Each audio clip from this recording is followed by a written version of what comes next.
हरिशंकर तिवारी और वीरेंद्र शाही की दुश्मनी से ब्रजेश सिंह और मुख्तार अंसारी का उदय हुआ था। आजमगढ़ बाजार में पिता की हत्या होने के बाद ब्रजेश अपराधी बना था।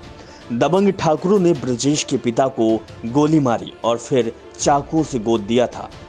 कहते हैं कि हरिवंश तिवारी से जुड़े दो लोग थे जिनको शार्प शूटर माना जाता था। ये थे साहेब सिंह और मटनू सिंह।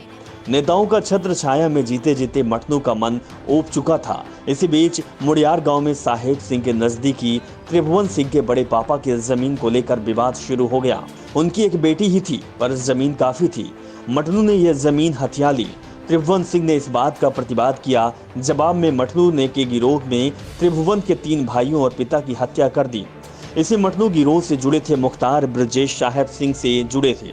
मटनू का नाम ऊंचा होता गया पर गाजीपुर जेल के पास एक दिन उसे मार दिया गया। शक की सुई कई लोगों पर थी। इसके बाद मटनू के भाई साधु सिंह ने कमान संभाल ली। पर 1999 यूपी विधानसभा चुनाव के ठीक पहले साधु सिंह को पुलिस कस्टडी में अस्पताल में गोलियों से भून दिया था।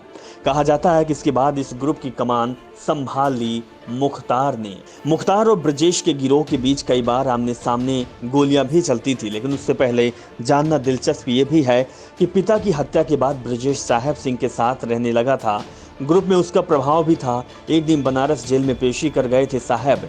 पुलिस के ट्रक से अभी उतर रहे थे कि टेलीस्कोपिंग राइफल से चली गोली उनके कनपटी पे लगी। इस हत्या में मुख्तार का नाम आया। फिर ग्रुप की कमान ब्रजेश के हाथ चली गई। अब मुख्तार और ब्रजेश के बीच मुकाबला सीधा हो गया था। मुख्तार और ब्रजेश के गिरोह के बीच कई बार आमने सामने गोलियां चली। मुख्तार ज्यादा समय जेल में होता था। यह उसके लिए सबसे मुदीफ जगह थी, जबकि ब्रजेश अंडरग्राउंड रहता था। एक बार तो ब्रजेश ने गाजीपुर जेल में बंद मुख्तार अंसारी पर गोलियां चलाई, लेकिन धीरे धीरे मुख्तार अंसारी मजबूत पड़ता गया। बनारस में अवधेश राय की हत्या के बाद ब्रजेश सिंह इस क्षेत्र में कमजोर हो गया। इसके अलावा गोरखपुर में शिव प्रकाश शुक्ला, आनंद पांडे, राजन तिवारी, श्री प्रकाश शुक्ला जैसे लोग भी मैदान में आए थे। माना जाता है कि हरिवंश तिवारी और वीरेंद्र शाही के तैयार किए गए लड़के उनके ही गढ़ में उनको चुनौती देने लगे।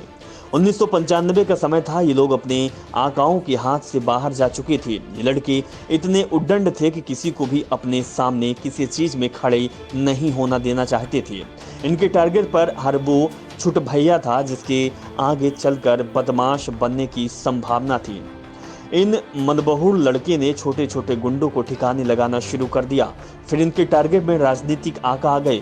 श्री प्रकाश शुक्ला तो हरिवंश तिवारी को मारकर उन्हीं की विधानसभा चुल्लू पार में चुनाव लड़ने की तैयारी में था, पर ऐसा हो नहीं पाया। कई बार कोशिश करने के बाद शुक्ला ने वीरेंद्र शाही को ही मार दिया। बाद में ब्रजेश और मुख्तार अंसारी दोनों ही विधान परिषद और विधानसभा में आ गए। इसमें पहले 2 कट्टर दुश्मन हरिशंकर तिवारी और वीरेंद्र प्रताप शाही भी ऐसे नेता थे जो सदन में एक साथ आए।